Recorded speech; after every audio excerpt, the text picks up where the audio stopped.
마태복음 6장 33절. 자, 한 절이니까요. 같이 읽겠습니다. 시작. 그런즉 너희는 먼저 그의 나라와 그의 의를 구하라. 그리하면 이 모든 것을 너희에게 더하시리라. 아멘. 우리 안민 장로님 오늘 오셔서 함께 하나님을 간증하겠습니다.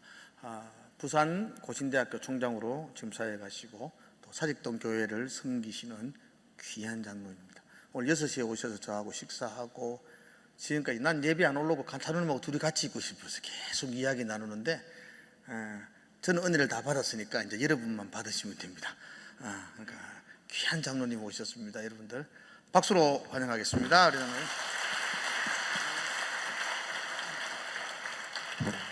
할렐루야. 좋은 교회 와서 여러분과 함께 하게 돼서 정말 기쁩니다. 짧은 시간이었지만 저도 밥 먹고 밥맛이 좋더라고요. 좋은 식당에서 제가 기분이 좋아서 제가 그 수고해 준 아주머니에게 팁을 좀 드렸습니다. 밥맛이 좋아서 너무 감사하다고.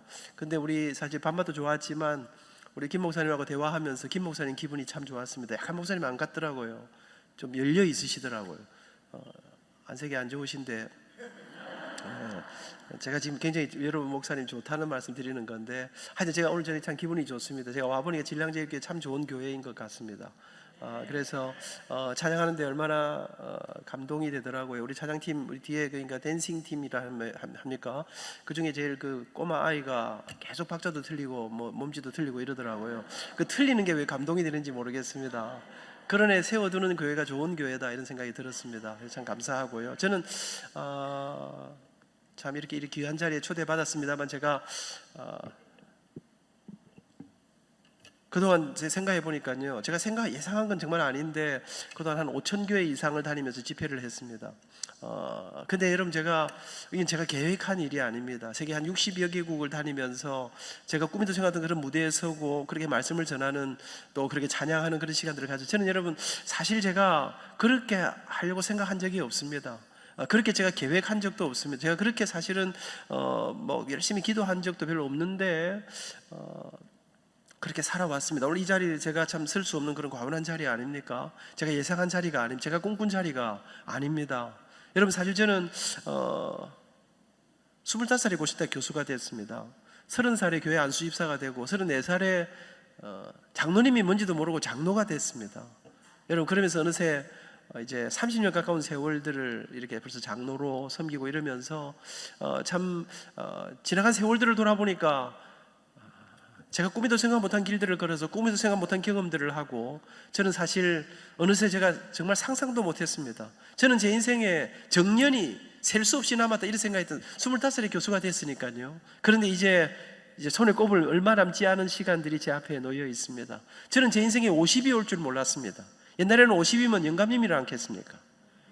여러분 제가 50살이 됐을 때 받았던 충격이 잊을 수 없습니다. 그런데 그날 이후 세월이 쏜살같이 지나 어느새 제 인생에 제가 뭐 젊어 보이지만 이제 60이 넘었습니다.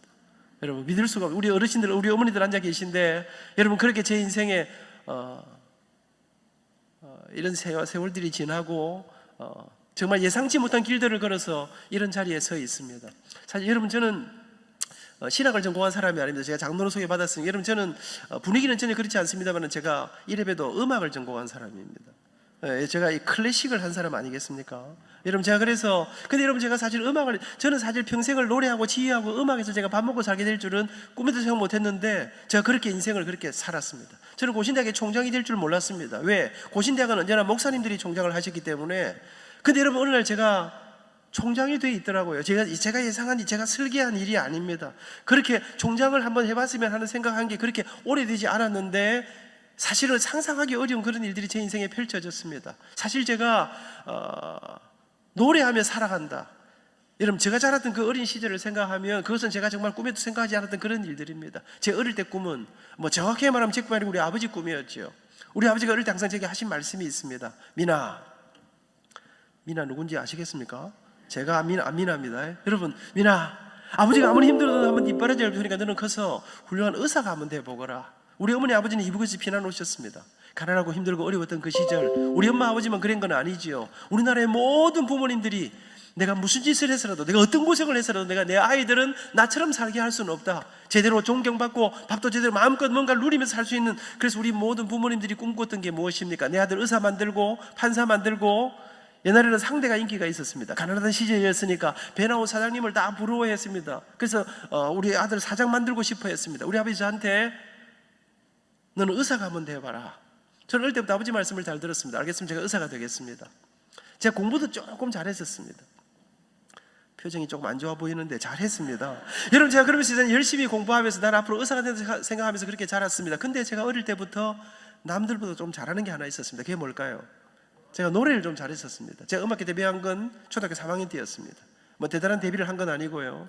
교회가 여름 성경학교를 하는데 거기에서 대회를 여러 가지 했는데 그 중에 하나가 독창대회를 했습니다. 제가 초등학교 3학년 때 첫 출전했습니다. 몇 등 했을까요? 예. 사람이요, 실력은 없어도 눈치가 있어야 됩니다. 눈치가 없으면 인생 살기가 좀 어렵습니다.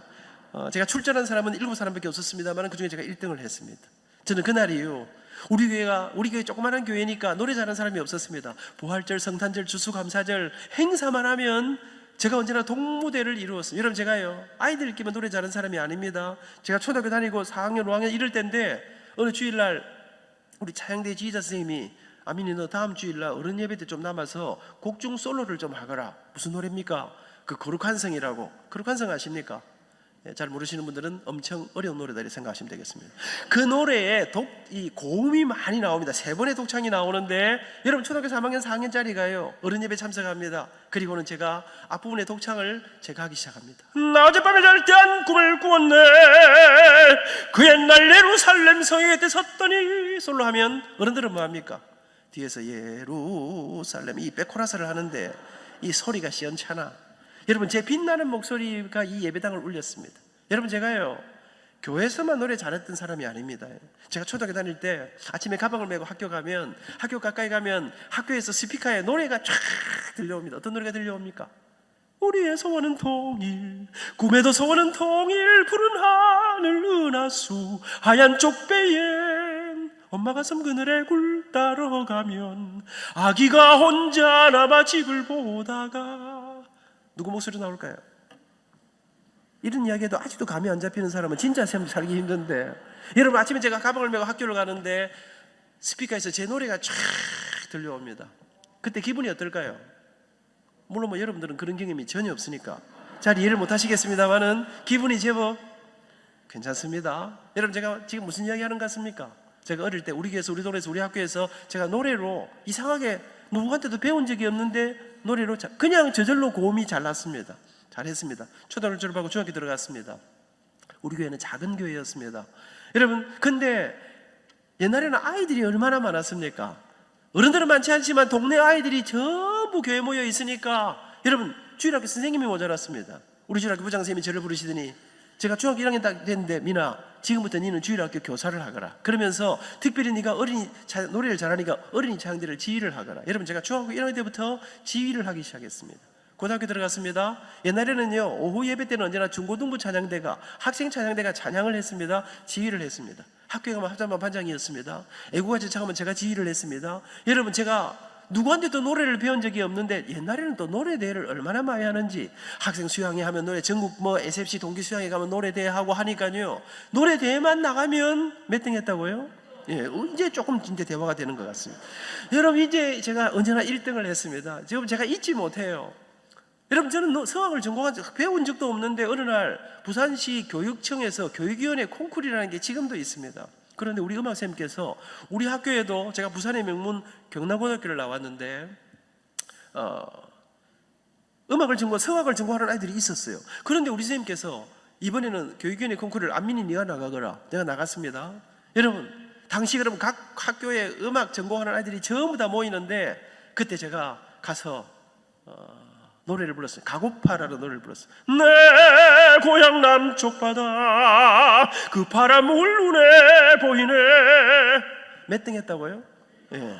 이제 좀 대화가 이제 집에 가도 될 것 같습니다. 하산하라 이렇게 하면 되는데 조금만 더 하겠습니다. 예. 그런데 여러분, 제가 1등을 했습니다. 여러분, 그 아이들이요, 각 학교에 이 성악을 전공하는 애들, 대회 나온 아이들이 저를 엄청 미워했습니다. 야 임마, 니는 그 어까냐 간다는 놈이 왜 노래대회까지 나와서 남의 인생길을 이렇게 가로막냐. 여러분, 그런데 제가 나가서 대하면 너무 근데 제가 아이들은 저를 싫어하는데 앞에 넥타이를 맨 선생님들이 학생 일로 와봐라. 자네는 어느 음대를 가냐? 저는 음대 안 갑니다. 저는 음악 전공 안 할 겁니다.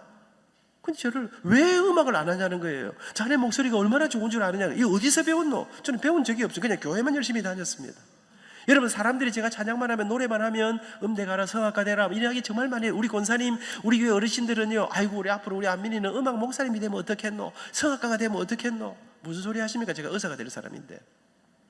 여러분, 저는 어릴 때부터 노래하려고 생각한 적이 없습니다. 왜? 우리가 어릴 때는 남자가 노래하면, 남자가 음악하면, 남자가 예술이랑 미술이나 이런 거 하면 인생 깝깝하다, 먹고 살기 어렵다. 여러분, 저는 멋지게 살고 싶었습니다. 나도 좀 근사하게 살고 싶었습니다. 그렇게 세월이 교회 속에서 자랐습니다. 여러분, 그렇게 고등학교 2학년 말 고3이 다가왔는데, 우리 경남고등학교가 또 얼마나 좋은 학교입니까? 제 한 해 선배들은 서울대학을 재수생 포함해서 한 170명 이렇게 들어갈 때였습니다. 그러니까 굉장히 좋은 학교입니다. 여러분, 저는 참 제가 보니까 어릴 때부터 잘하는 게 많았습니다. 여러분, 제가요, 구슬치기, 우리 집에 어떨 때는 우리 집에 구슬이 3,000개씩 있었습니다. 왜? 구슬 따먹기 어찌 합니까? 이래 하지 않습니까? 여러분, 제가요, 나도 몰랐어요. 난 내 귀가 그래 좋은지. 이 애들이 이거 하는데 제 속에 지금 저 9개 들었구나. 이게 청음이 딱 들으면 딱 이게 들려. 벌써 딱 이렇게 하면 내가 벌써 이게 딱 하면, 그러니까 이게 잡기도 잘했지요. 공부도 잘했지요. 성경 퀴즈 우리 교회 대표 선수지요. 공부도 좀 잘했지요. 거기다가 제가 우리 학교가 제 한 해 선배들은 전부 다 공부를 시험치가 들었는데 제가 제비뽑기 1회였습니다. 여러분, 서울대학을 170명씩 200명씩 가까이 가던 학교가 우리가 제비 뽑아 들어갔으니까 이제 학교가 망하는 애 아닙니까?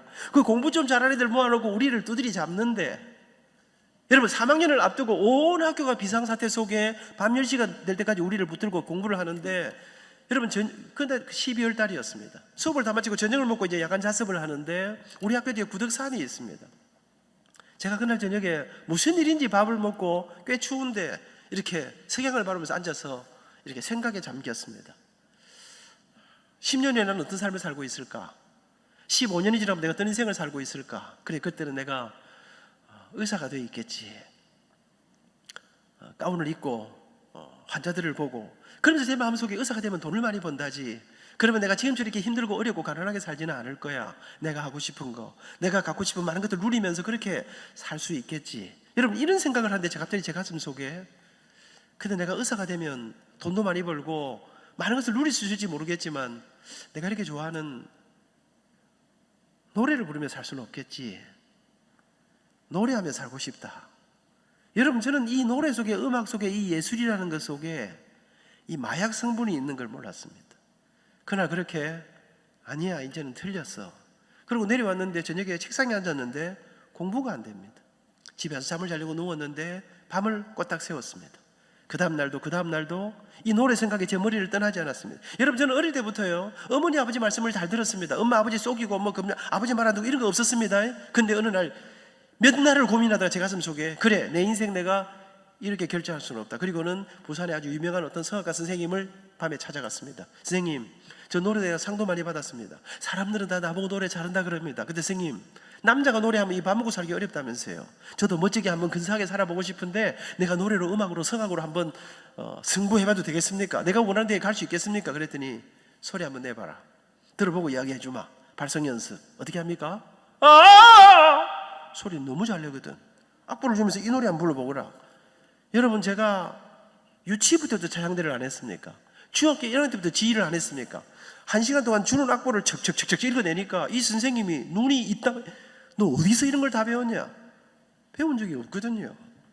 여러분, 저는 교회에서 그냥, 그래, 너 나한테 1년만 공부하면 자네가 원하는 어느 대학에 다 갈 수 있다. 정말입니까? 그럼 선생님, 저 오늘부터 노래 좀 가르쳐 주십시오. 가르쳐 주지. 근데 미안하지만 노래는 다음 주부터 하고 빨리 가서 어머니 모시고 오너라. 선생님, 노래는 제가 하는데 엄마가 왜 필요합니까? 엄마도 노래를 잘 불러야 됩니까? 물어보니까 그건 아니고, 미안하지만 노래는 공짜로 가르치는 게 아니고 돈을 내야 가르쳐주시니까 내가 자네 어머니하고 레슨비 이야기를 좀 해야 되겠다. 근데 여러분, 제가 간이 덜컥 내려앉았습니다. 왜요? 제가 중학교 1학년 들어갔을 때 우리 아버지가 사업에 실패했습니다. 빚을 내 사받아 또 실패하셨습니다. 빚 때문에 올라앉아 방색한 넓은 집에 살던 우리 집 식구들이, 우리 집 가족들이 집 다 날리고 조그마한 방 한 칸에 6식구가 그렇게 살았습니다. 엄마 아버지가 말할 수 없이 고생하던 시절이었습니다. 선생님, 레슨비가 얼마입니까? 레슨비는 1시간에 5,000원이고 일주일에 2번 해야 되고, 그래서 한 달에 8번 해서 한 달에 4만 원이다. 가슴이 무너졌습니다. 왜냐하면 지금은 돈 4만 원이 그렇게 큰 돈이 아니지만 제가 대학 입학할 때 첫 학기 등록금이 10만 8,200원인지 한 11만 원이 채 안 됐습니다. 그러니까 4만 원은 큰 돈이었습니다. 그러나 스님 집을 나왔습니다.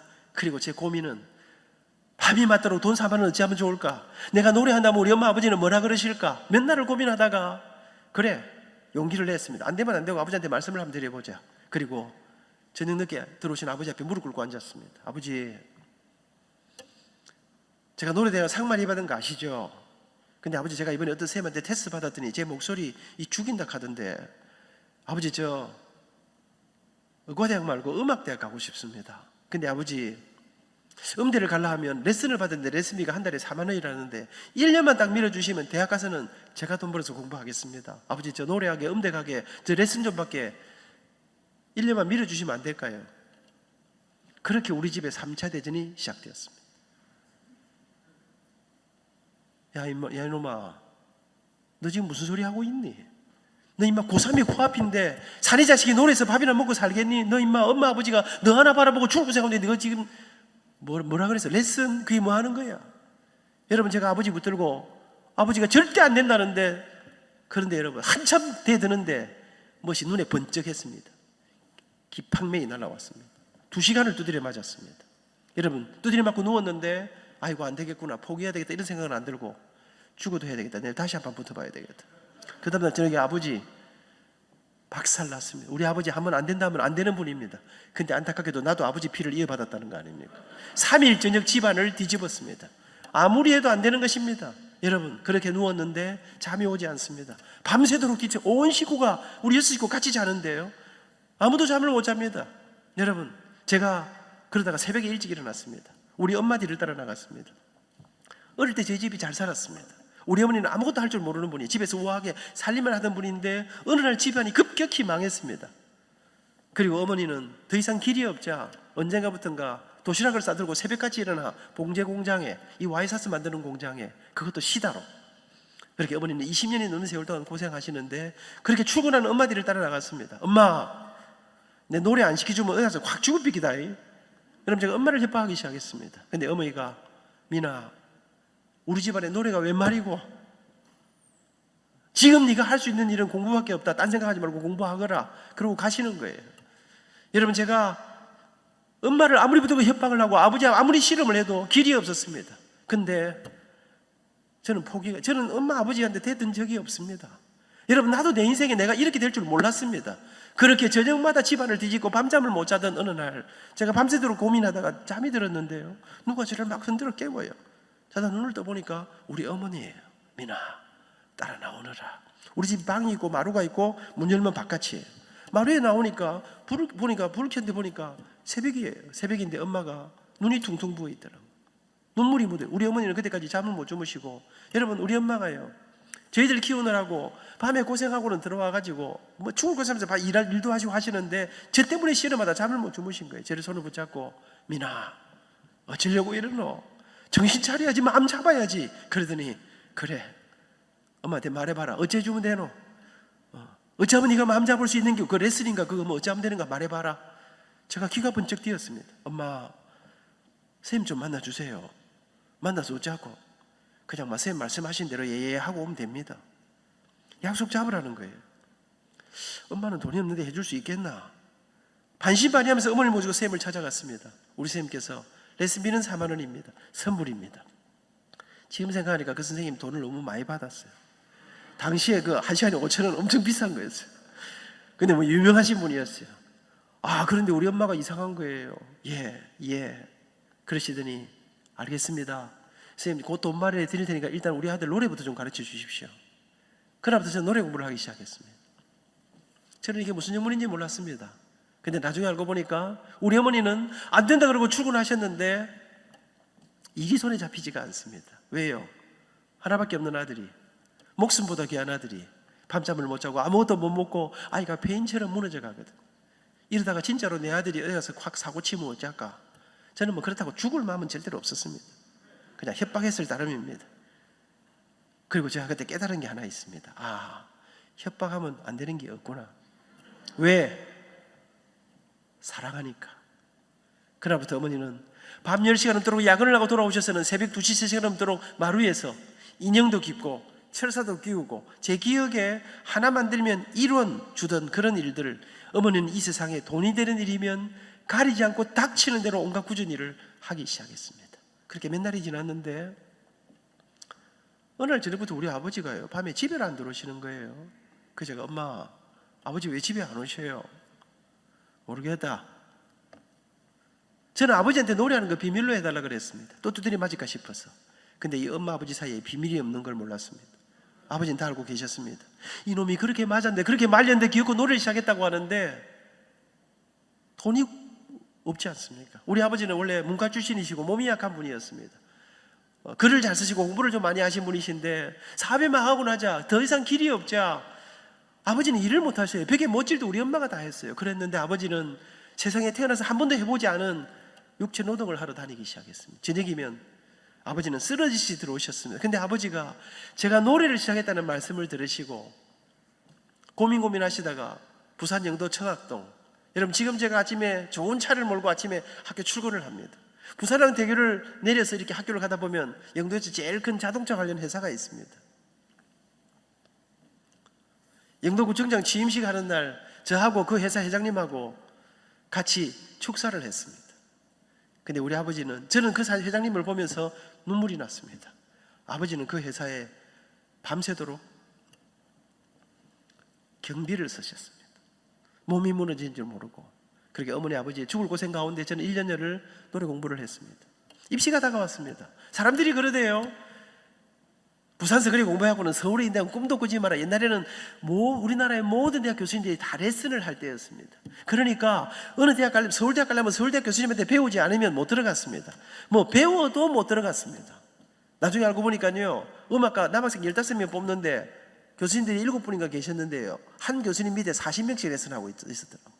그러니까 레슨 안 받으면 못 들어갈 때였는데, 근데 여러분 아십니까? 옛날에는요 촌놈들이 깡다구가 있었습니다. 학생들, 가난한 집 아이들이 포기하지 않는 근성이 있었습니다. 여러분 제가 그래 우리 동생 내가 노래 제일 잘하니까 본고사 내가 한번 공부 잘하니까 한번 붙어본다 생각하고 너무나 무모하게 서울음대 성악과에 원서를 넣었습니다. 시험 치러 올라갔습니다.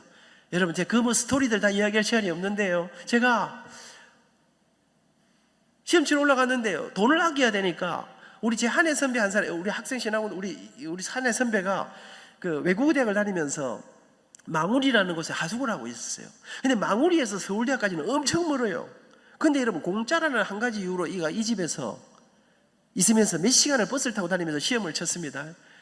오늘 제가 시간 때문에 좀 이거 빼야 되는데, 근데 여러분 제가 그 집에서 있으면서 시험을 준비하는데 수요일 밤이었어요.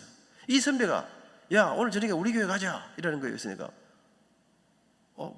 수요일 날 그랬더니 네 오늘 저녁에 가서 우리 교회 가서 특송 한번 해라. 그럼 우리 목사님 혹시 기도해 줄 줄 아나? 이러시더라고요. 그래서 제가 또 기도해 주신다 해서 제가 갔습니다. 그날 저녁에 제가 불렀던 찬양이 너 시험을 당해 범죄치 말고 너 용기를 다해 주봉사하라. 매일 기도하면서 주께 위로를 빌라. 주님 내 편에 서서 항상 도우시리. 잘 이기는 자는 상 주시리니. 찬양을 다 끝내고 들어가는데 우락부락하게 생긴 서권태 목사님 분이신데요, 이분이 학생 일어나봐라 이러시더라고요. 제가 움찔하면서 앞으로 나가는데 이 목사님이 약간 내가 보니까 약간 위험하더라고요. 뭐라 하시는가 하면, 여러분 이런 학생이 서울대학 떨어지면요 저는 서울대학이 손해라고 생각합니다. 여러분 떨어질 확률이 훨씬 많은데 제 느낌 속에 저러다가 떨어지면 영빨이 완전히 깎일 텐데 이거 어쩌시려고 저렇게 위험한 발언을 하실까 하는데 여기 앉아라 하더니요 제 몸이 푹 끊어질 정도로 머리를 제가 있는 힘을 다 버텼습니다. 축복의 기도를 해주시는데 그러고 하여튼 시험을 쳤습니다. 시험 치고 부산에 내려왔습니다. 우리 아버지가 밤에 회사에 좀 나오라 하시더라고요. 그래 나갔더니 아버지가 민아 아버지가 음악계를 잘 모르지만 이번에 니 때문에 여기저기 한번 좀 알아보니까 니는 그 떨어질 확률이 100%라 하더라. 니처럼 해하고는 되는 사람이 없다 하니까 니 원대로 시험 한번 쳐봤으니까 붙으면 정말 다행이고, 그러나 안 되면 낙심하지 말고 재수해라. 아버지가 무슨 짓을 내 뒷바라지 할 테니까 내년에는 정신 차리고 의과대학 시험 치도록 그래 한번 해봐라. 발표가 다가오는데 사람들 말 들으니까 뭐 3년 동안 비행기 타고 다니면서 레슨 받은 사람 뭐 무용담이 굉장하더라고요. 발표 전날. 옛날에는 뭐 휴대폰도 없고 아무것도 없던 시절 아닙니까? 밤새도록 가는 완행열차를 타고 학교자 발표를 보러 갔습니다. 사람들이 구름대처럼 학교자 발표를 보러 들어가는데 서울역에 내렸는데 찬바람이 싹 부는데 버스를 타고 관악산으로 올라가면서 꼴도라도 붙었으면 좋겠다. 떨어졌겠지. 키는 작지요. 끼어 들어가서 게시판에 이름을 보는데 밑에서 쫙 올라가는데 한참 올라갔는데 이름이 안 보이더라고요. 떨어졌구나. 뭐 그래도 보기는 끝까지 다 봐야 될 거 아닙니까? 올라갔는데 저 꼭대기에 이름 2자짜리가 하나 딱 있더라고요. 근데 제 이름 같지는 않았어요. 근데 그렇게 쳐다보는데 여러분, 눈에서 눈물이 강물처럼 확 쏟아지는데 믿을 수가 없는데 남의 이름처럼 보이는데 딱 붙어있는 이름이 편안한 백성민, 제 이름이더라고요. 수험 번호를 확인하니까 제 번호더라고요. 울면서 달렸습니다. 공중전화를 찾아. 우리 집엔 전화가 없었습니다. 우리 엄마 회사에 전화를 했습니다. 공중전화 3분이었던 거 기억하십니까? 우리 엄마가 시다로 일하니까 사무실에 전화하니까 기다리라 하더라고요. 기다리다 끊어지고 기다리다 끊어지고 마지막 동전을 넣었는데 전화가 거의 끝날 무렵에 어머니가 전화를 받으셔서 제가 다급하게 엄마! 합격이다. 근데 우리 엄마가 안 믿는 거예요. 정신 차리고 잘 봐라. 그 동명이인 아닌가? 니는 뭐 될 턱이 없다 하던데 뭐 잘못 본 거 아이가? 그런데 아들이 울고 있거든요. 장난은 아닌 것 같거든요. 우리 어머니가 정말이야? 그러더니 이 전화기를 붙들고 통곡을 하시는 거예요. 둘이 울다가 전화는 끊어졌어. 그렇게 대학에 입학한 지 벌써 40년도 넘었네요. 여러분, 저는 그날을 돌아봅니다. 여러분, 제가 대학에 입학했습니다. 저는 대학만 입학하면 되는 줄 알았습니다. 근데 여러분, 대학에서 음대라는 데를 가보니까요, 음대만 나와가 되는 게 없더라고요. 저는 교수가 되려고 했는데 음대만 나오면 되는 게 아니더라고요. 대학원도 가야 되고 유학도 가야 되고. 우리 동기들은 집안이 얼마나 빵빵한지 1학년 끝나자마자 미국으로, 독일로, 이태리로, 프랑스로 전부 다 유학을 꿈꾸는데 나는 당장 먹고 살 일이 어려웠습니다. 아버지는 대학교 2학년을 마치기 전에 세상을 떠나 천국에 가셨습니다. 아버지가 물려준 수많은 빚들이 억누르고 있었습니다. 나는 세상에 가야 할 길이 보이지 않았습니다. 근데 그냥 꾸역꾸역 나는 절대로 교수가 될 게다. 꾸역꾸역 걸었습니다. 대학을 졸업하고 기적처럼 여러분 취직도 잘할 수 있었습니다. 근데 나는 죽어도 교수가 돼야 되고 대학원에 입학했습니다. 군대 갔다 왔습니다. 길이 안 보였습니다. 그랬는데 여러분 25살 나이에 제가 부산에서 노래하던 모습을 보신 고신대학교가 저를 전임대우로 스카우트를 해 주었습니다. 여러분 그래도 제가 빚이 많고 이래서 뭐 교수가 됐지만 유학 갈 힘이 없는데 어느 날 학교가 저를 이태리로 공부를 하러 보내주었습니다. 내 인생에 내가 꿈에도 생각 못한 길들이 어느 날 세계로 길이 열리기 시작했습니다. 내가 상상도 못한 무대들이 펼쳐지기 시작했습니다. 그 길들을 걸어 저는 오늘 대학의 총장이 되고 저는 이런 과분한 자리에 서 있습니다. 저는 제 지난 날을 돌아봅니다. 내가 어떻게 여기까지 올 수 있었는가? 내가 머리가 좋아서, 내가 재능이 뛰어나서, 내가 공부를 열심히 해서 이런말 해도 되는지 모르겠는데 솔직히 말씀 제가 기도를 많이 해서 그런가? 여러분 저는 제가 여기까지 오는 한 가지 이유, 이곳까지 올 수 있던 첫 번째 이유를 말하라 하시면 그것은 물론 하나님의 은혜이고요. 그것은 가난했지만 초라했지만 제게 좋은 옷, 좋은 음식, 좋은 뒷바라지 잘 못해 주셨지만 그러나 아들을 위해 자식을 위해 당신들의 인생의 온갖 고난과 아픔과 부끄러움과 수모를 다 감내하면서 가진 전부를 기꺼이 자식을 위해 내주셨던 저는 잊지 못합니다. 우리 아버지 밤새도록 일하시고 새벽에 들어오십니다. 엄마는 1시, 2시간 넘도록 일하십니다. 그런데 우리 집의 새벽이 언제나 시끄러웠습니다. 우리 6시 같이 자는데요, 자고 있으면 아침에 언제나 보면 소리가 들리 눈을 떠보면 새벽인데 우리 아버지 언젠가 들어오셔서 엄마하고 아버지하고 이불 뒤집어 쓰고 기도하고 계셨습니다. 우리는 그 기도 소리를 자장가처럼 들으면서 다시 꿈속으로 빠져들었습니다. 근데 여러분 참 이상해요. 아버지 돌아가신 지가 벌써 30몇 년이 지났는데 그때는 엄마 아버지가 무슨 기도하는지 생각도 안 했는데, 여러분 어느 날 제 머릿속에, 제 가슴 속에 우리 엄마 우리 아버지가 어릴 때 울면서 하시던 기도의 목소리가 떠오르는 거예요. 근데 여러분 기도 제목이 얼마나 많았습니까? 돈도 필요하고 빚도 갚아야 돼. 그런데 내 머릿속에 남아있는 목소리는요, 돈이 아니었어요. 우리 민이, 키 작은 우리 아들, 몸이 약한 우리 아들, 하나님 도와달라고 살려달라고 기도하시던, 제 이름을 부르며 기도하시던, 저는 그 눈물의 기도가 저를 오늘 여기까지 오게 하셨다고 믿습니다. 좋은 엄마를 만나, 좋은 아버지를 만나, 이 어려운 시절에 이 기도의 자리로 나오신 우리 사랑하는 부모님 여러분, 저는 여러분의 기도가 다음 세대를 살린다고 믿습니다.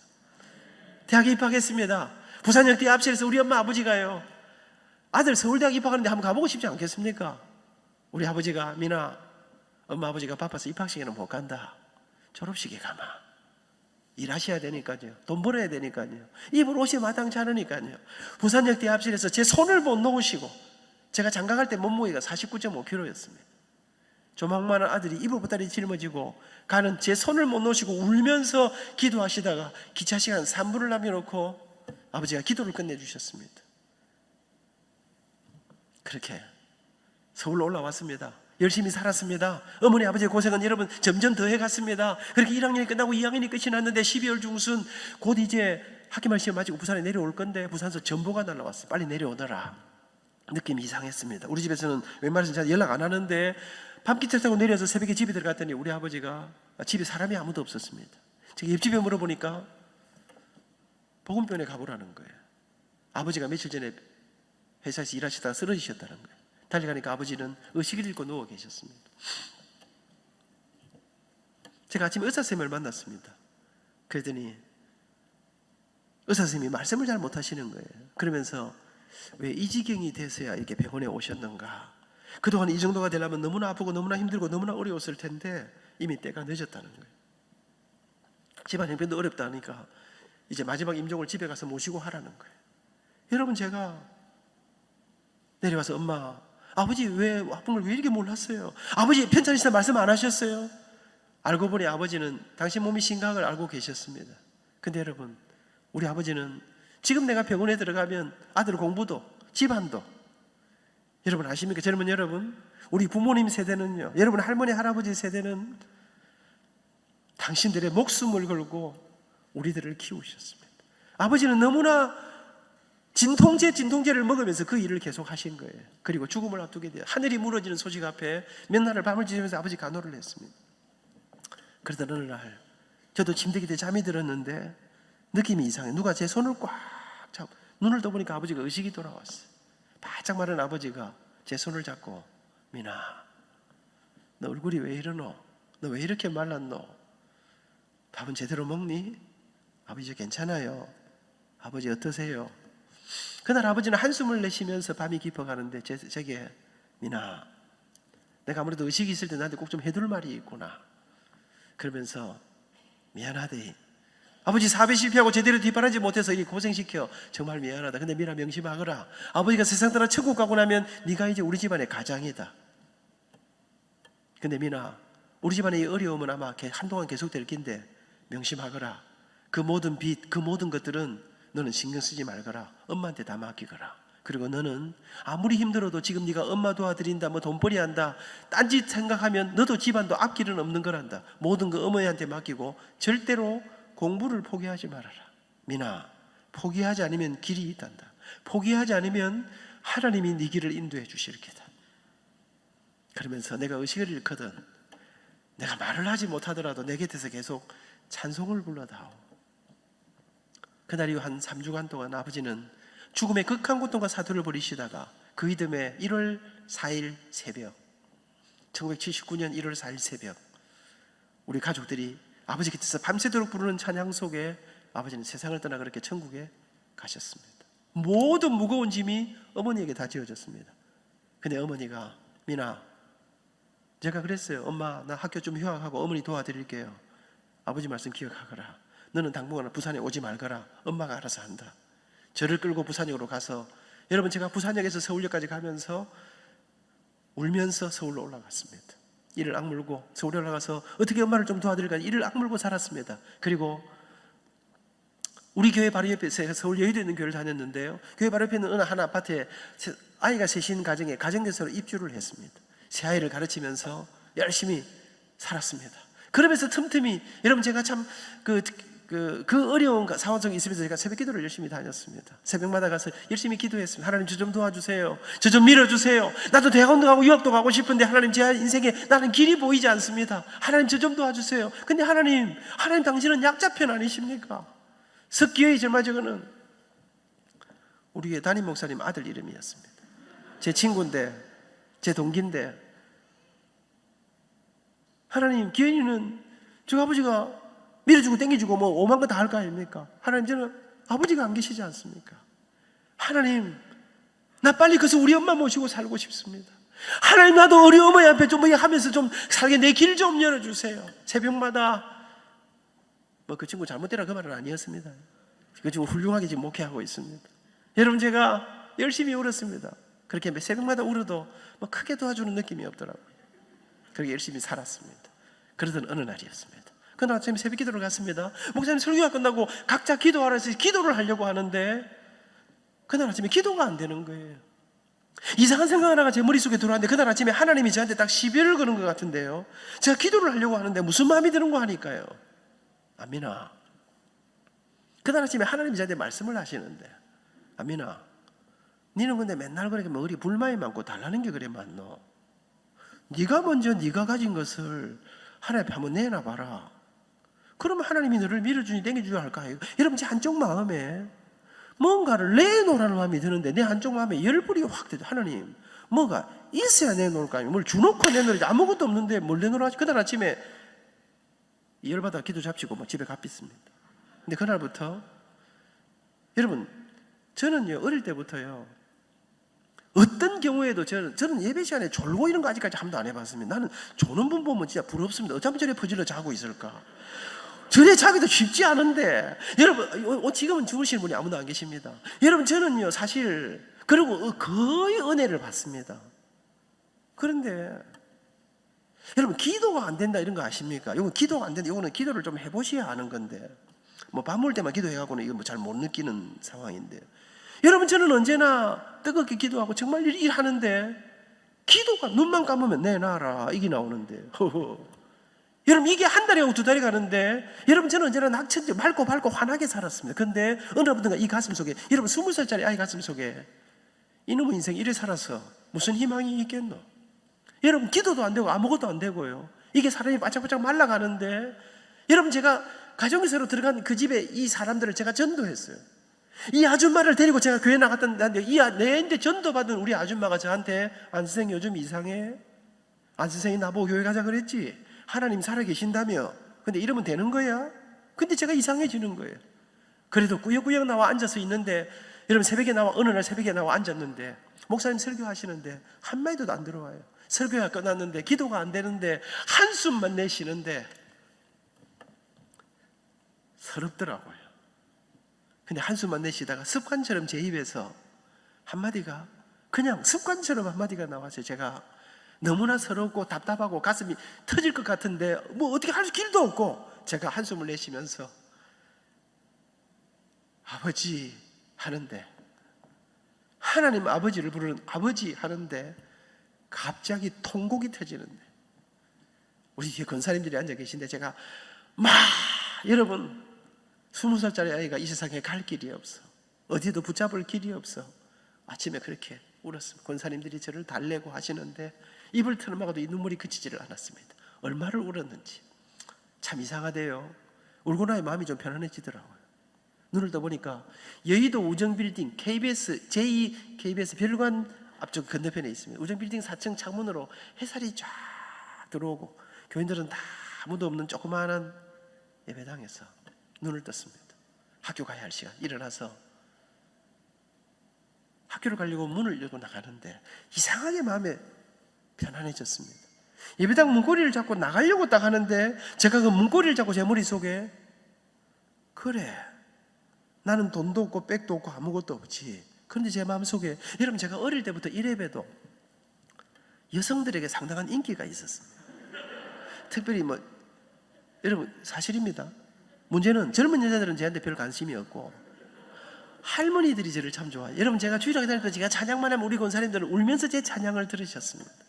여러분 여의도 권사님들이 정말 저한테 여러분 제가 바짝 마르고 제가 연애할 때인데 우리 데리고요 서울 시내 주물럭집이란 주물집 다 정말 저를 많은 것으로 사랑해 주셨는데 근데 제가 찬양만 하면 그렇게 좋아하시던 어르신들이 한 분 두 분 노환으로 무릎이 허리가 건강이 안 좋아지시면서 예배 드리는 못 나온 분들이 제가 그 무거리를 잡고 그래 여러분 저는 내가 가난하다고 생각해. 나는 왜 돈이 없을까? 나는 우리 집은 왜 가난할까 생각했는데 제 머릿속에 그래 내가 돈은 없는데 내가 이제부터 우리 교회 편지하는 분 찾아가서 기도해드리고 찬송 불러드리면 얼마나 좋아하겠네. 내 노래 너무 좋아하는데 못 나오시는 권사님들 찾아가 보자.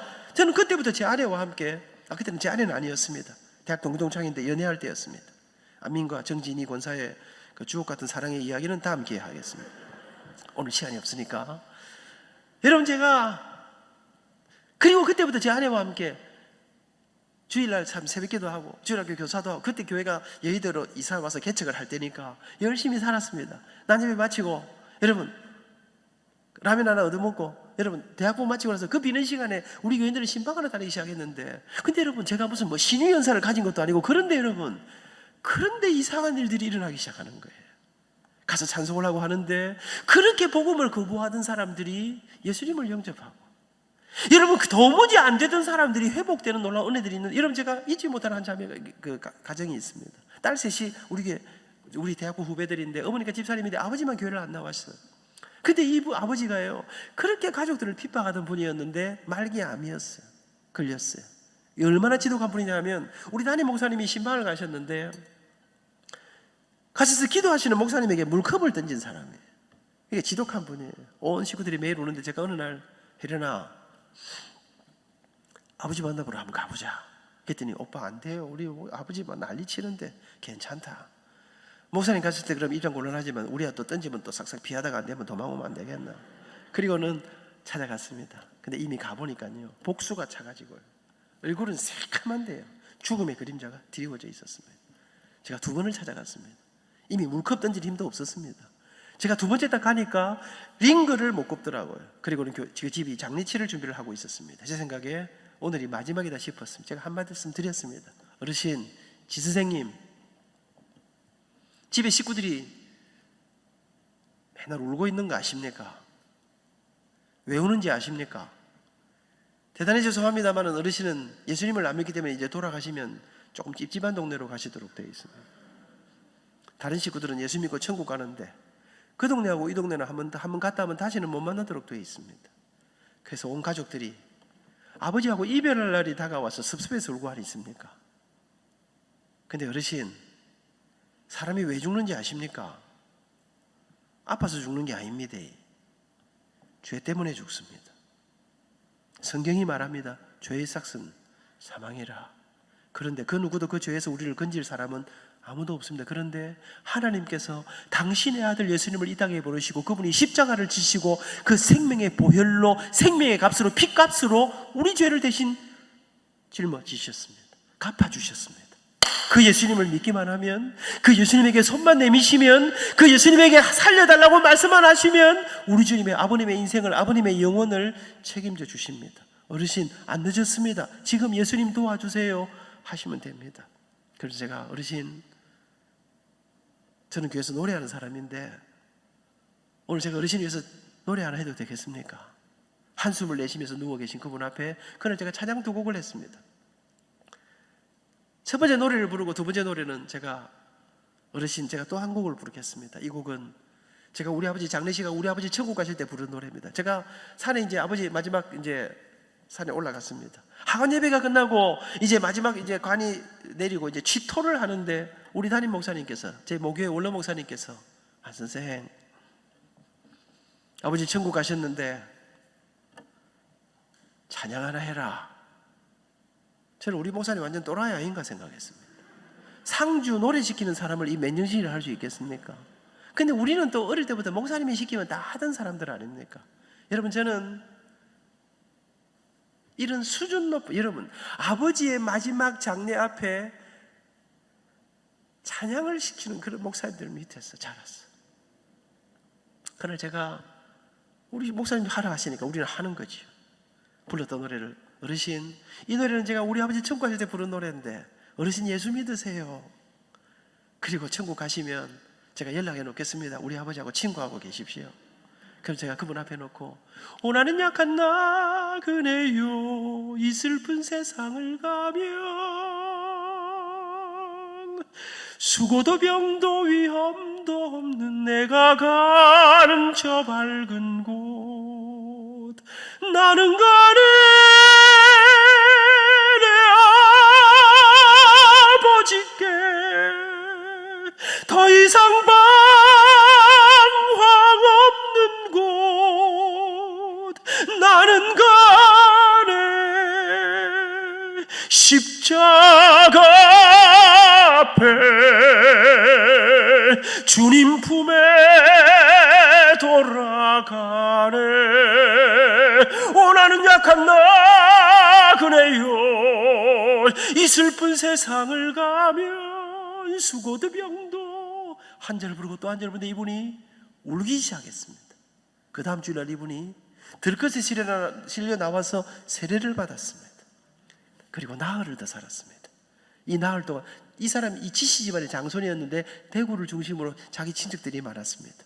친척들을 다 불러올렸어요. 여러분, 예수 믿는다는 거는요 굉장한 것이더라고요. 그 짧은 순간 그렇게 가족들을 비방하던 이분이 대부분의 가족들을 예수님 앞으로 인도했습니다. 목요일 밤 주무시다가 잠자지 세상을 떠나 천국에 가셨습니다. 저는 아이도 못 있습니다. 여의도 진주상가 앞에서 이 잔치인지 장례인지 알 수 없는 예배를 치르고 장지 다녀오는데, 그 버스를 타고 다녀오는데 가슴이 뛰었습니다. 근데 여러분, 다녀오는 버스 안에서 찬송을 부르면서 오는데 제 머릿속에 또 한 가지 생각이 떠올랐습니다. 그래, 우리 교회 안에 말고 이 세상 바깥에 내가 찾아가서 만나주지 않으면, 내가 찾아가서 전해주지 않으면 자기 스스로는 이 생명의 복음을 절대로 들을 수 없는 이 땅에 진짜로 불쌍한 사람들이 누가 없겠나 생각하는데 한 사람이 떠올랐습니다.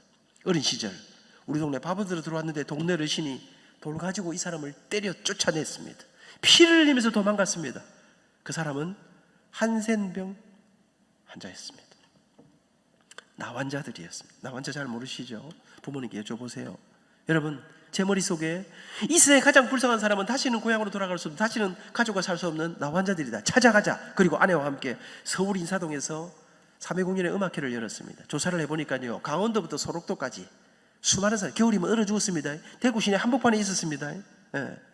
제가 대구도 그때 왔었어요. 여러분, 그러면서 공연을 해가지고 꽤 많은 돈을 모아서 유니폼을 준비하고 우리 교회 봉고차에 싣고 일주일 동안 강원도부터 소록까지 전국에 있는 나환자촌 투어를 떠났습니다. 그때 대구에서 김덕신 목사님이라고 계셨는데 그분 따님이 제 서울대 동기동창입니다. 이 교회에 와서도 대구에 있는 나환자들을 위해서도, 우리 근처에 있는 사람들을 위해서도 집회를 했었습니다. 여러분, 제가 그 한 주간 동안 예수님의 일생을 찬양으로 엮어가지고 가는 곳마다 살썩는 데가 숨을 못 쉬는데 눈물바다가 됐습니다. 예수의 양원을 거쳐서 마지막 날 소록도에 들어갔습니다. 여러분, 소록도에 약 1,700명 가까운 사람들이 중앙교회에 모였습니다. 그날을 저는 잊지 못합니다. 여러분, 그런 곳에 찬양대가 있을 줄 몰랐습니다. 한 80명 찬양대가 있는데요, 오르간 앞에, 여러분, 나병이 살이 썩는 병 아닙니까? 오르가니스트가 손가락에 한 마디가 없었습니다. 이 손으로 하는데, 찬양을 하는데요, 제가 다리가 떨렸습니다. 저는 이곳이 절망과 분노의 자리라고 생각했는데 와보니까 우리 복음이, 예수님이 이미 그곳에 먼저 찾아가 계셨습니다. 그들이 찬양을 하는데 어두움의 노래, 슬픔의 노래가 아니라 희망의 노래, 환희의 노래, 생명의 노래를, 내 영혼에 햇빛 비치니 주 영광 찬란해, 이 천지의 사람들이 마룻바닥을 굴리면서 하는데 그날 2시간 집회가 눈물바다가 됐습니다. 그리고는 마지막 이제 나오는데 마지막 그 수많은 사람들이, 목사님들이 가니까요, 절대로 접촉하지 말라, 음식 같이 먹지 말라, 가까이 하지 말라 하는데 막 부둥켜 안고, 나중에 알고 보니까 나병은 잘 옮기는 병은 아니었습니다. 그리고 마지막 이제 배를 타고 나오는데 봉고차에 타서 차가 출발을 못합니다. 운전대를 붙든 사람이 울고 있고, 제가 그 소록도 봉고차 안에서 울면서 이게 무슨 기도인지도 모르고 제가 하나님 앞에 한 가지 약속을 합니다. 하나님, 저는 앞으로 일생에 제 가진 모든 걸 다 동원해서 제가 앞으로 사람을 살리고 사람을 세우고 사람을 섬기는 일에 제 가진 전부를 쏟아붓고 싶습니다. 그날 이후 돈 한 푼 없는 저희들이 여러분 아르바이트에서 겨우 살면서도 틈만 나면 유니폼 모아가지고 전국에 있는 나환자촌, 고아원, 양릉원, 교도소, 군부대, 소년원 닥치는 대로 돌았습니다. 서대문 형무소 지금은 기념관이 되어 있습니다만 가면 2,000명씩 있습니다. 근데 가서 집회하는데 찬양하는데 사형수들이 회심을 하고 반응은 엄청 좋았습니다. 그렇게 열심히 살았습니다. 대학을 졸업했습니다. 여러분 각 학교의 교사들은 얼마든지 할 수 있었는데 여러분 나는 죽어도 교수가 될 기다. 대학원에 들어갔습니다. 다른 애들은 유학 다 떠나는데 나는 유학할 돈이 없으니까 대학원에 입학했습니다. 기적처럼 학기마다 여러분 공부 열심히 하고 이렇게 뭐 장학금도 받고 하이데미 실기 1등하고 이래갖고 삼익 피아노가 1년 대주고 영창 피아노가 1년 대주고 정말 고마운 사람들이었습니다. 그래갖고 하여튼 열심히 공부하면서 아르바이트 하면서 대학원에 입학했습니다. 군대 갔다 왔습니다. 여러분 생각도 못했지요.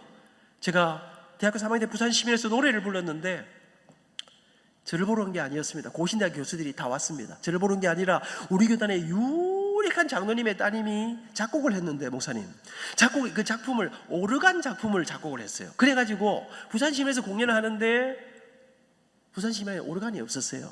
오르간 있는 데가 고신대학 강당에 있는 거를 이 유력한 장로님이 빌려오면서 학장님하고 모든 분을 모시고 와서 이제 그 딸을 보러 왔는데 그 딸한테는 전혀 감동을 못 받았어요. 그날 제가 또 노래를 기차게 Una fruttivalla grimare occhi suoi spunto 이게 남몰래 흐르는 눈물이라고 아실런지 모르겠습니다. 드러나 보셨는지 모르겠습니다만 하여튼 그런 여러분들 엄청 감동을 받으신 것 같습니다. 악수하고 했는데 그렇게 대학원 입학해서 군대 갔다 왔는데 갑자기 제 목요일 목사님 전화가 왔어요. 빨리 내려오라는 거예요. 왜? 고신대에서 니를 전임 대우로 앞으로 니 졸업하면 정식 교수로 채용한다는 거예요. 학장님이 사람을 사람 채용해야 되는데 유력한 사람들하고 우리 고신대학은 또 기독교 대학이기 때문에 술 먹고 담배 피고 여장에 복잡하거나 이런 일이 있으면 또 안 되거든요. 될 듯 하다가 뭐 담배 때문에 안 되고 뭐 이래 하다가 큐티 하는데 몇 년 전에 노래하던 키 조그만 아이가 졸업했을 때 노래 정말 감동적이었는데 그리고는 수소문해하고 제 목요일 연락이 갔습니다. 목사님이 빨리 오라는 거예요. 제가 좋았겠습니까? 안 좋았겠습니까? 제가 이런 지하에 거절했습니다. 목사님 저는 앞으로 중앙에서 한번 놀아보려고 생각하고 있습니다. 시골에 안 내려가려고 합니다. 그 목사님들이 또 그런다고 아이고 알겠다 이래 하십니까? 목사님들 주로 하시는 이야기가 뭡니까? 기도해 보거라 이러시더라고요. 그러더니 새벽에 전화하고 밤에 전화하고 새벽에 목사님 무조건 오라는 거지. 목사님들은 또 자기 모교가 최고로 좋은 줄 알고 있습니다. 그래 목사님 때문에 내려왔습니다. 각설하고 내려와서 열심히 했습니다. 학생들 목숨으로 학교 맡겨진 일들마다 뭐 좋은 결과들이 왔어요. 그런데 어느 날 학장님이 저를 부르시더라고요. 홍반식 박사님이 미스터 한 나는 안 교수가 찬양할 때마다 너무 감동이야. 학생들도 너무 좋아하는데 근데 내가 들어보니까 안 교수 유학을 안 갔다 왔다지. 빨리 유학 갔다 오라는 거예요. 제가 학장님 저 너무 유학 가고 싶습니다. 근데 학장님 우리 아버지가 물려준 빚이 많습니다. 제가 어머니 모시고 살고 있고 제가 또 25살에 제가 장가를 돈도 10원도 없는 게 장가를 갔습니다. 아도 있고 하여튼 뭐 장가 간다고 돈 500만 원 6년 애가 결혼했습니다. 좀 더 깊은 이야기는 다음 기회에 하겠습니다. 여러분 제가 그러면서 제가 나는 정말 유학 가고 싶은데 나는 유학 갈 돈도 안 되고 형편도 안 됩니다. 그랬더니 하하 정말 어렵겠구만 정말 그러더니 며칠 있다가 또 부르시더라고요. 갔더니 안 교수 제가 생각할 때 안 교수가 그 빚 다 갚고 유학 갈 준비하고 그때 유학을 가면 그 전에 아마 예수님께서 재림하실 가능성이 많을 거라는 거예요. 무슨 말입니까? 그때는 이미 늦을 거라는 거예요. 그러면서 하나님 인생은 때가 있다는 거예요. 그러면서 학교가 월급도 주고 돈을 좀 대줄 테니까 기간을 길게 하지 말고 우선 조금이라도 가서 공부를 좀 한번 해보는 게 어떤가 생각하네. 젊은 여러분 신명기 이런 데 보면 이런 말씀이 있습니다. 내 아버지에게 여쭤보라. 어른들에게 물어보라. 여러분 어르신들에게 여러분 목사님에게 정말 중요한 일이 있을 때 혼자 막 결정하지 말고 어떨 때는 부모님의 말씀을 듣고 여러분 제가 그날 밤에 담요 들고 예배당에 가서 밤새도록 철야하고 학교가 주는 이 봉급 받아 우리 어머니 1년 2개월을 받았습니다. 생활비 딱 떼놓고 아들을 데리고 집사람하고 그때 아들이 하나 할 때인데 이태리 로마로 갔습니다. 가서 목숨 걸고 10년 된 아들하고 딱 학생으로 들어가서 다행히 이태리가 대학원에서 공부한 모든 걸 인정해 주었습니다. 여러분 1년 만에 졸업을 하고 1등으로 졸업했습니다. 돌아왔습니다. 제가 너무 교묘하게 자꾸 내 자랑을 하는 것 같은데 제가 이게 자랑이 아니고 사실 이제 1등은 그렇게 뭐 그래 중요하겠습니까? 그런데 다음에 돌아왔습니다. 열심히 살았습니다. 힘을 다해 하여튼 여러분 학교 안에서요 저는 내가 무슨 학과장을 이런 거 생각한 적이 없는데 열심히 하고 맡겨진 일들마다 기적적인 일들이 일어나기 시작했습니다. 그리고 저는 우리는 오지랖이 넓기 때문에 사실 제가 이런 일이 있었습니다. 처음에 그래갖고 이제 학과장을 저를 시키더라고요. 학과장 이제 30살 좀 넘어서 학과장이 됐는데 제가 서울대 들어가니까요. 우리 집에는 전축도 없고 아무것도 없지 않습니까? 방앗간 살았으니까 피아노도 없고 아무것도 없는데 학교 가니까 학교 음악 감상실에만 CD들이 꽉 찼더라고요. 그거 갖고 다 공부했는데 고신대학 가보니까요. 고신대학에는 음악 감상실이 없는 거예요. 여러분 제가 학과장했는데 내가 가난해서 그런지 우리 제자들이 또 웬 가난한 애들이 많겠습니까? 이 가난한 아이들이 공부를 해야 되는데 음악 감상실이 없는 거 제가 학교 학장님 만나가지고 음악 감상실 좀 만들어주니 못 만들어준다는 거예요. 그게 어쩜 좋겠노? 장소는 줄 수 있는데 그 시설하고 기자재비가 돈이 없어서 못 해준다는 거예요. 그래서 제가 어릴 때부터 누구에게 인기가 있다 했습니까? 여성들에게 인기가 있다 안 했습니까? 여러분 제가 여전도에 권사님을 찾아갔습니다. 권사님, 우리 노회 연합예배들 권사님 제가 저를 이뻐하셨거든요. 권사님 제가 그날 찬양도 하고 간증도 하고 할 테니까 그날 특별 헌금을 한번 해주십시오. 헌금을 해주신 제가 사실 이렇게 해서 우리 아이들 음악 감상실 만들어 주려고 하는데 그랬더니 권사님들이 하라는 거예요. 권사님들은요 주머니 속에 돈이 있습니다. 그 다음에 조금 더 깊은 꼬장주 저 속에 또 돈이 있습니다. 그날 은혜를 받아 여러분 제가요 부산 경남 지역에 여전도를 돌았는데 4천만 원을 모았어요. 그 시절에. 안 놀라는 사람들은 천지를 모르거나 간이 크거나 둘 중에 하나. 여러분 그런데 여러분 저는 이 오지랖이 넓어요. 이런 일은요 학과장이 하는 일이 아니에요. 이거는 총장이 하는 일이에요. 여러분 학생 여러분 저는 그때부터 시작했어요. 기적 같은 일들을 보이시는데 제가 총장이 하는 일을 막 주제 파악을 못하고 막 했더니 어느 날 총장이 돼 있더라고요. 정말이에요 여러분. 제가 정말로 상상도 할 수 없는 일들이 제가 9시 반에 마치려고 했는데 조금 더 해요. 그냥 그러고 오늘 막 10시 되면 그냥 집에 가세요. 그냥 그래하고 막 제가 그래가지고 제가 열심히 했더니 저도 모르게 최연소 학과장, 최연소 학부장, 최연소 학장 여러분 저는 시켜달라 한 적이 없어요. 근데 맡겨진 일들마다 맡기면 그곳에 놀라운 분이 아이들은 물밀듯이 몰려오고 최연소 학장, 최연소 처장 여러분 저는 시켜달라 했는데 어느 날 최연소 부총장 그러면서 기적 같은 일들이 일어나는데 제가 말씀드리죠. 30살에 장립주사가 됐어요. 여러분 저는 장로님이 뭔지도 잘 모르는데 어느 날 우리 교회가 제법 큰 교회예요. 투표했는데 제가 장로님이 돼 있더라고요. 사실 저는 그땐 장로님이 뭔지도 잘 모르고 장로가 됐어요. 여러분 그러면서 열심히 살았는데 어느 날 이상해요.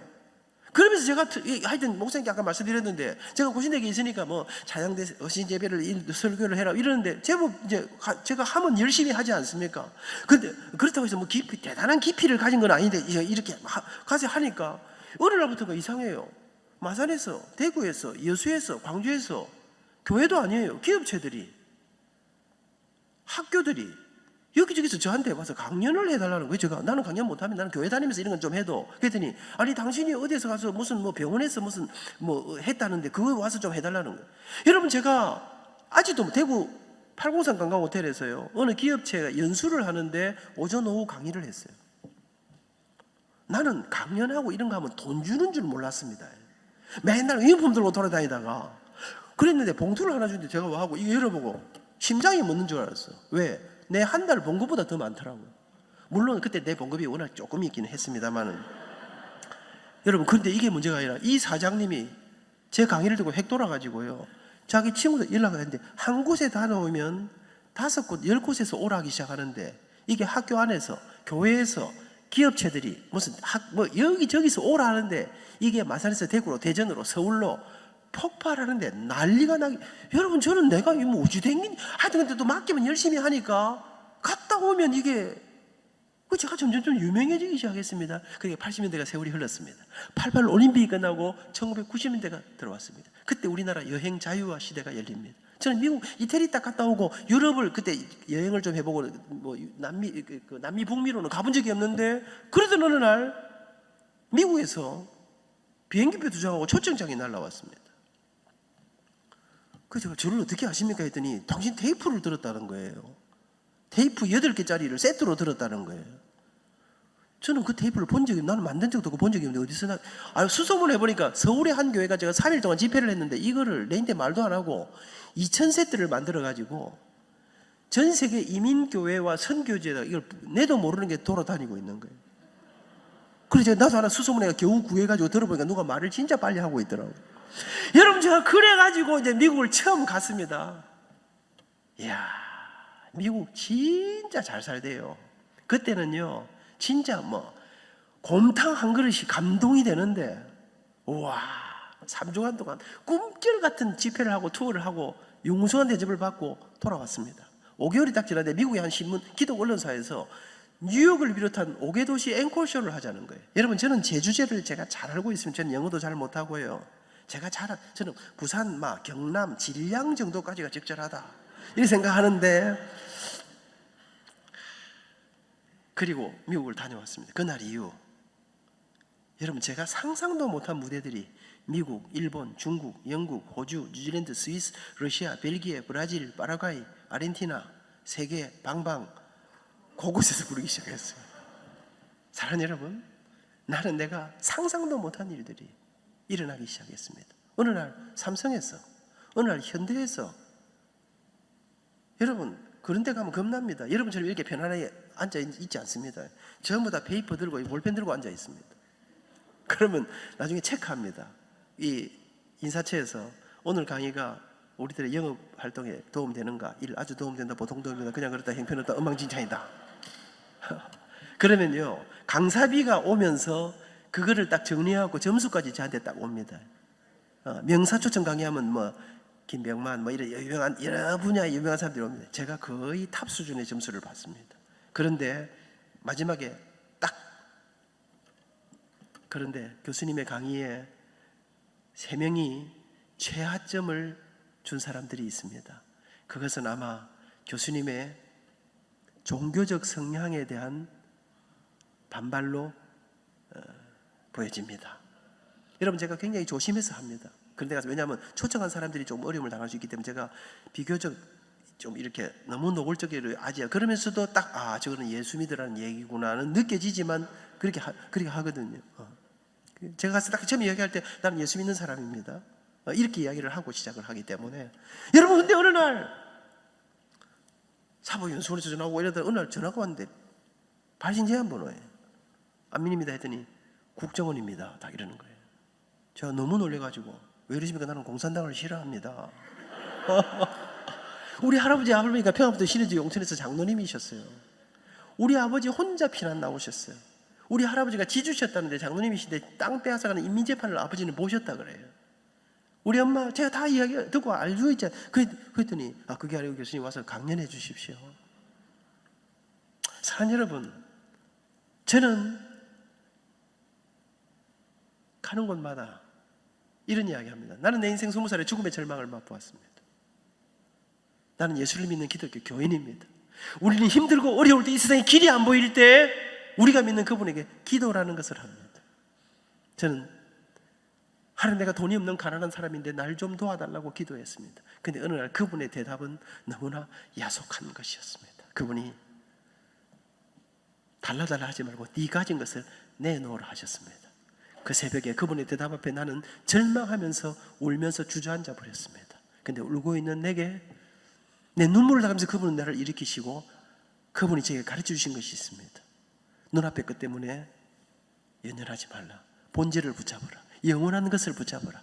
정말 중요한 것을 붙잡아라. 그러면 나머지는 내가 책임진다. 나는 내가 가난하다고 생각했는데 그분이 그 새벽에 내가 가난하지 않다는 것을 알게 해주셨습니다. 그리고 내 삶을 나누기 시작했습니다. 그리고 사람을 세우는 이 일들을 해나가는 가운데 내게 기적을 보여주셨습니다. 저는 지금까지 그렇게 주고 베풀고 나누고 섬기는 사람으로 살아오게. 여러분, 저는 어느 날 열심히 하던 어느 날 제가 부총장이 됐는데 아프리카 케냐 데이스타 대학이라는 곳에서 총장님하고 사람들이 찾아왔어요. 그러면서 아프리카를 도와주십시오. 그랬더니 뭘 도와드릴까요? 아프리카 우리 돈이 없습니다. 이랬더니 돈이 아니고요, 아프리카의 문제는 돈의 문제가 아닙니다. 아프리카 사람들은 영적인 문제, 정신의 문제, 미래가 없는, 여러분 아프리카 사람들은 이제 일을 합니다. 그때 그분들이 설명이 이렇습니다. 아프리카 사람들이 깨나야 되겠는데 일을 하는데 월요일부터 금요일까지 일을 합니다. 그리고 주급을 받습니다. 주말에 쉬고 월요일 돌아오는데 이분들, 이 사람들이 미래를 준비하지 않는다는 거예요. 그러니까 월요 금요까지 벌어가지고 주말에 싹 다 쓰고 그 다음에 또 다시 오고, 그러니까 평생을 사니까 미래가 안 보인다. 그러면서 아프리카 사람들의 이 정신을 깨우는, 영적인 것을 깨워서 그들을 새롭게 해야 아프리카 비전이 보이는데, 고신대학이 그런 거 하는 학교 아니냐는 거예요. 그래서 영적 지도자들을 키워달라면서 우리는 돈도 없고 아무것도 없으니까 학비, 생활비, 기숙사 이런 걸 다 대달라는 거예요. 여러분, 우리 학교도 돈이, 우리 뭐 빠듯한 학교 아닙니까? 뭐 대신대학도 그렇지만 신장 보던 학교들이 비교적 돈이 많지 않다는 거 아니겠습니까? 여러분, 그런데 우리가 그날 총장님하고 저희들이 함께 기도하면서 그때 제 가슴 속에 무슨 말이 드냐면, 우리나라가 가난하고 힘들고 어려울 때 여러분, 미국을 비롯한 기독교 선진 국가들이 우리나라의 젊은이를 데려다가 사람을 키워주지 않았습니까? 그때 제가 만든 카피가 있습니다. 복음의 빚을 갚는 선교 중심 대학. 그때 10명을 받았습니다. 비행기까지 보냈습니다. 모금해서 보냈습니다. 열심히 했습니다. 지금부터 아프리카와 제3세계 정말 어려운 나라들의 학생들이 지금까지 하고 있습니다. 작년에 1년 동안, 여러분, 이제는 제가 아프리카와 제3세계 이 학생들을 비롯한 이제는 자비를 내는 학생, 그러니까 우리가 그런 학생들을 섬겼던 이 일들을 생각해, 이 노하우를 가지고 돈 다 내고 오는 학생들도 제대로 키워보고, 제가 이제 총장이 되면서 이런 여러 가지를 생각하면서 베트남을 비롯해서 여러 곳에서 자비 유학생들도 많이 오고 있습니다. 근데 이런 학생들을 정말 열심히 하다 보니까 시설이 부족한 거예요. 이 학생들을 전담으로 하는 이 건물을 하나 지어야 되겠는데 누가 건물 하나 지을 사람이 없겠나 하는데, 어떤 사람이 거제도에서 사슴 목장하시는 분이 한 분 계신데 돈이 많다는 거예요. 내 좀 소개 좀 시켜줄 수 있겠나 해가지고 그분을 다짜고짜 찾아갔습니다. 딱 가서 제가 처음 만났는데, 그분이 고신대학을 안 좋아하는 건 아닌데 고신교단을 별로 안 좋아하더라고요. 옛날에 상처가 있어.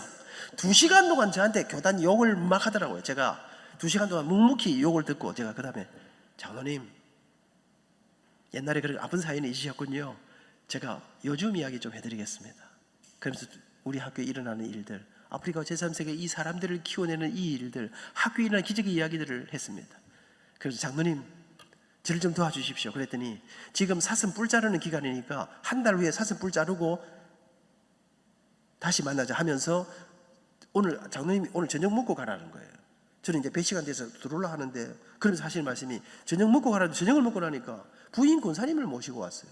그러면서 밥을 먹으면서 장로님, 아까 그 하셨던 이야기를 우리 집 사람한테 다시 한번 해주세요 이러더라고요. 알고 보니까 이 장로님은 허당이고 실세는 권사님이었어요. 그러면 진작에 말을 하셔야지. 그래서 제가 권사님에게 다시 말씀했습니다. 그리고는 한 달 후에 사슴 뿔 자르고 난 다음에 그 두 분하고, 저는 자기들이 이 두 사람이니까 저도 제 아내를 데리고 갔습니다. 그날 식사를 하면서 그 권사님 장로님이, 부총장님, 그때 제가 부총장 됐는데, 장로님, 우리는 장로님이 무대에서 하시는 여러 가지 많은 일들을 보았습니다. 장로님이 집회하는 것도 많이 보았습니다. 그래서 우리는 장로님을 참 좋아하고 이번에 이야기를 들으면서 장로님과 함께 사역하고 싶습니다. 뭘 도와드릴까요? 그때 제가, 장로님, 권사님, 건물 하나 지어주십시오. 이 아이들을 위한 월드 미션 센터가 필요한데 지어주십시오. 그랬더니 얼마가 듭니까? 이러더라고요. 여러분, 우리는 좀 가난해도 아이들은 좀 가늘게 해줄 필요가 있습니다. 그때 여러분, 제가 담대하게 100억이 필요합니다 이랬으면 얼마나 좋아하겠습니까? 쫄려가지고 이래서 계산 좀 해가지고 왔는데, 그래서 제가 25억이 필요합니다 그랬습니다. 그랬더니 우리가 그거 해드리겠습니다. 그리고 그 건물 짓는데 34억이 들었습니다. 34억을 돈을 내서 지금 우리 학교 월드 미션 센터를 지었습니다. 여러분, 말 한마디 했는데 처음 보는 사람인데 건물을 지어주더라고요. 어디 가가지고 목사님 이런 일을 하는데 도와주십시오 했더니 10억을 주더라고요. 제가 총장 취임하면서, 총장 취임하니까 총장차, 오늘 제가 좋은 차 타고 왔거든요. 그런데 총장 취임하니까 총장차는 좋은 차, 큰 차를 타야 된다는 거예요. 그래서 제가 그랬어요. 학교도 조그마하고 총장도 조그마한데 무슨 큰 차가 필요하노? 작은 차 사라, 제가 그랬어요. 이런 데 지금 학생들이 할 일이 얼마나 많은데, 그랬더니 그래요, 안 된다, 의전상 안 된다는 거예요. 그래서 제가 쓸데없는 소리 하면 사라 했더니, 근데 여러분, 제가요, 진짜 돌아보니까 학생들에서 하고 싶은 일이 너무 많은데, 여러분, 총장이 그 큰 차를, 세상에 1억이 넘는 차를 사가지고 제 마음이 용납이. 그래서 제가 어느 날 기도하다가 어느 장로님한테 전화를 해서, 장로님, 제가 좀 뵙고 싶습니다 그랬더니 오시라 하더라고요. 그래서 갔어요. 제가. 그래서 장로님, 제가 총장이 된 걸 알고 계시죠? 너무 기쁩니다. 그래서 장로님, 총장은 차가 좋은 차를 타야 된다는데, 제가 이 아이들 등록금 받고 이 학교 돈 갖고는 제가 도무지 못 사겠는데, 장로님, 저 차 한 대만 사주십시오. 제가 반드시 갚아드리겠습니다. 근데 돈으로는 못 갚아드리고 우리나라의 미래를 책임지는 다음 세대의 일꾼들을 사람을 키워서 제가 갚아드리겠습니다 했더니, 안 그래도 장로님 저 보자 해서 뭐 돈 달라 할 것 같은 느낌이 들어서 가져왔습니다 이러면서 1억을 딱 주더라고. 그 돈을 받았는데, 여기 제가 우리 비서가 다 알고 앉아 안 있습니까? 받았는데 현찰을 딱 받으니까, 제 방에 빔 프로젝트도 바꿔줘야 되겠고 저것도 아들 그래서 제가 돈을 들고 달마다 하니까 우리 직원들이 빨리 사셔야 되는데, 그래서 내가 그랬더니 이거 안 쓰고 사는 길이 없나 했더니, 그럼 리스 하셔도 됩니다 이러더라고. 빌려서 타라는 거지요. 그래서 제가 그래, 이 돈은 이거 한테 다른 데 쓰자. 그리고는 제가 장로님 찾아가, 장로님 저한테 차 사라고 1억 주셨는데 그 돈은 더 중요한 데 쓰고 차를 빌려서 타려고 생각하고 있습니다. 그랬더니 나는 장로님 그 차 사드리고 싶은데. 여러분 말하니까요, 저 빌린 차가 나더라고요. 약간 찍어도 별 아프지 않고 이래서 약간 하여튼 그래 하여튼 그러면서 얼마나 놀라운 일들이. 여러분 제가 딱 총장 취임할 때 목사님 제가 그랬습니다. 당장 학교를 변화시켜 학생들에게 정말 잘해줘. 내가 제 생각에 우리 학교 학생들에게 내가 영어 중국어 중에 전 세계를 섬기려면 언어를 잘해야 된다. 영어 중국어 중에 하나를 제대로 마스터하고, 그냥 말씀드렸습니다. 아이들이 적어도 인생이 풍요로워지려면 악기 하나는 제대로 해야 되겠다. 그래서 영어를 가르치는데요, 그냥 교실에서 영어 가르치는 게 아니라 축구로 하는 영어. 애들이요 교실에서 하는 영어는 신청을 별로 안 하고요. 우리 원어민 교수가 축구 선수가 하나 있어요. 축구를 하는데 모든 말을 영어로 하는, 그래서 영어 배우는 거 하니까 그런 거 하면서 제가 플루트, 바이올린 이런 거를 다 모금해가지고 악기를 사가지고 무조건 지원하는, 일주일에 2시간 외국에서 공부하고 오신 교수님들이 전부 다 레슨해 준다. 그래가지고 에베네셀 칼리지라 해서 한 학기 딱 지나면 음악회 하도록 교수님들에게 반드시 한 학기 만에 바이올린 독주 할 수 있도록 해. 놀랍게도 에베네셀 콘서트를 하는데, 여러분 이렇게 열심히 하는데 이 일을 하면서 제가 우리 학교가 이제 교육부에 이 평가를 받고 혁신 사업을 했는데, 세상에 처음에는 제가요 모금해갖고 했지 않습니까? 취임하자마자 목숨을 걸고 해가지고 하나님 우리 학교를 살리는데 최소한 100억의 정부 지원금이 필요합니다 했더니요, 혁신 사업이 당선돼가지고 정부로부터 100억을 3년 동안 100억을 안 받았습니까? 여러분 이 에베레스트 칼리지가 이 혁신 사업의 제일 우수 사업이 돼가지고 우리 학생들이 여러분 한국을 아니라 세계를 다니면서 지금 훈련을 받고, 그리고 우리 학교가요 부울경에서 부산, 울산, 경남에서 취업률이 2등입니다. 제가 지금 교묘하게 이렇게 우리 학교 선전하고 있는 거 여러분 아시겠습니까? 무슨 말입니까? 집안에 앞길이 아까만 고민되는 아들이 있으면 저한테 보내주시고, 우리 고신대학에 대신대학에 좀 보내시고 남는 아이들을 보내주시면 제가 기팡맹이 돌려가지고 정신을 차리게. 저는 교목실, 여러분 저는 생각합니다. 이 아이들에게 다음 세대가 맡겨져 있는데, 목사님 제가 이러면 저는 경건의 시간에 절대로 우리 교단의 어르신들을 모시지 마라. 이 아이들에게 들리는 이야기, 이 아이들을 깨우는 이야기를 할 수 있는 분들을 모시고 교목실이 살아 움직이는 이 운동력이 있어야 되지. 어르신들이 오시면 너무 힘들어 하십니다. 뭐도 모르고 이러고 오셨다 할렐루야 이런데 여러분 아멘 하죠. 우리 학생들은 아무도 안 하면 이렇게 보고 있습니다. 그러면 이 목사님이 뻥 해가지고 설교가 그 다음에 무슨 생각이 안 납니다. 아이들이, 제가 숭실대학에 이제 마치겠습니다. 숭실대학에 제가 경건에 인도하러 갔습니다. 가니까 교무실장이 뭐라 하냐면, 교수님 아이들 다 자고 있을 거예요. 근데 신경 쓰지 마시고 그냥 하실 말씀을 하고 나오세요. 아이들은 눈 감고 자면서 다 듣고 있습니다. 제가 알지 않습니까? 저는 딱 가서 너는 듣든지 말든지 저는 갑니다. 쫙 하면 5분이 지나기 전에 아이들이 눈을 뜨기 시작합니다. 제가 숭실대학 가서 경건회를 30분 딱 말씀 전하니까 아이들이 기립박수를 치더라고요. 경건의 역사상, 여러분 저는 알았어요. 이 아이들이 들리는 이야기를 하면 눈을 뜨는구나. 재밌게 하는 거하고 관계없더라고요. 제가 보니까 정말 이 말씀을 정말 진지하고 논리적으로 여러분, 그러면서 학교 안에, 여러분 우리 학교에요 60% 아이들이 예수 믿는 아이들이 들어오고 40% 아이들이 믿지 않는 아이들이 나는 기독교 신앙교육에 동의합니다 사인하고 들어옵니다. 이 40% 들어오는 아이들 가운데 약 70%가 우리 학교 졸업하기 전에 회심을 하고 복음을 받아들이고 졸업. 여러분 이 다음 세대가 이렇게 여러분 저는 그렇게 믿습니다. 다음 세대를 정말 염려한다면 기독교 대학을 살리는 것이, 고신대학, 대신대학을 살리는 것이 다음 세대를 준비하는 가장 효과적이고 효율적인 투자의 길이라고 저는 이 연사 강력히 주장하는 바입니다. 존경하는 장로님 여러분, 최대의 총장님을 밀어주시고 최대 총장님은 대신대학교 총장님이십니다. 사랑하는 여러분, 제가 이렇게 하는데 이 속에 기적, 그래서 정부에서 100억을 받았습니다. 여러분, 정말 놀라운 이 일들마다 다른 대학 총장들이 뭐라는 줄 아십니까? 곧 저 학교 망할 것 같았는데 뭐라 하냐면 고신대학은 뭐 어려운 일이 있을 때마다 직원들, 교수들이 모여서 기도한다면 그 기도해서 그렇게 다 일이 잘 됩니까? 이러더라고. 그렇습니다. 제가 사랑하는 여러분, 이런 놀라운 일들이 일어나는, 여러분, 저는 이제 말씀을 마무리하려고 합니다. 저는 그 새벽에 울면서 절망하고 있을 때 네 가진 것을 내어놓아, 그때 여러분 제 가슴 속에서부터 깨달아지는, 제가 어릴 때부터 외웠던 이 한 말씀이 제 가슴에 자리 잡기 시작했습니다. 아미나, 영원한 것을 붙잡아라. 본질을 붙잡아라. 정말 중요한 걸 붙잡으면 나머지는 내가 책임진다. 그 말씀이 오늘 읽었던 본문. 그런즉 너희는 먼저 그의 나라와 그의 의를 구하라. 그리하면 이 모든 것을 너희에게 더하시리라. 이것을 제가 우리 학교 한가운데 사명의 길 거기에다가 대리석으로 파놨습니다. 학생들에게 올라가고 내려가면서 보라고. 다른 여러분, 세월이 흘렀습니다. 저는 돈이 많지 않습니다. 근데 저는 어느 날 제 가슴 속에 하나님, 가다가다 학교가 무너지겠습니다. 나 진짜 이 젊은 세대들을 한번 도전해보고 싶습니다. 하나님, 제게 한번 학교를 한번 맡겨주십시오.